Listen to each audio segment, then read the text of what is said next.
हो गई नीति की बेटी की धमाकेदार एंट्री। सालों बाद नीति की बेटी की पहली झलक देखने को मिली है सीरियल परी की कहानी में।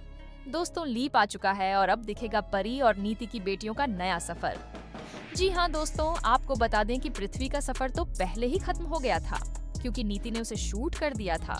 वहीं नीति को जेल हो जाती है, लेकिन जेल से बाहर आने के बाद वह परी और संजू की जिंदगी तबाह करने की प्लानिंग करती है और उन्हें भी शूट कर देती है। हालांकि नीति भी बच नहीं पाती और उसका भी अंत हो जाता है। अब कहानी में सिर्फ परी की बेटी और नीति की बेटी बचती है। ऐसे में अब शुरू होगी परी और नीति की बेटियों की कहानी। लीप के बाद बहुत कुछ बदल चुका होगा। अब शो में नजर आएंगे टीवी एक्टर पारस, उनके साथ दिखेंगी प्रतीक्षा और आंचल साहू, जो इस शो में 4 चांद लगाएंगी।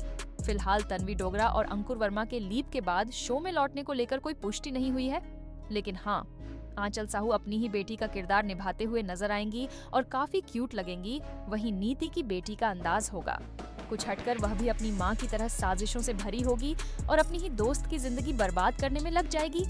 पहले ही दिन से अब देखना दिलचस्प होगा कि 20 साल बाद की यह कहानी कितनी मजेदार बनती है, क्योंकि पुराने सभी चेहरे शो से गायब हो जाएंगे और नए चेहरों को शो को फिर से उस मुकाम पर पहुंचाने के लिए कड़ी मेहनत करनी होगी। अब देखना यह है कि जो कहानी 20 साल पहले शुरू हुई थी, क्या वही दोहराई जाएगी या फिर मेकर्स कोई नई कहानी और बड़ा सरप्राइज लेकर आएंगे। फिलहाल दोस्तों, हमें कमेंट्स करके जरूर बताएं कि क्या आप चाहते हैं कि जैसे आंचल साहू शो में बनी हुई है, वैसे ही तन्वी और अंकुर भी शो में बने रहे। ऐसी ही टीवी की लेटेस्ट अपडेट्स के लिए चैनल को सब्सक्राइब करना ना भूलें।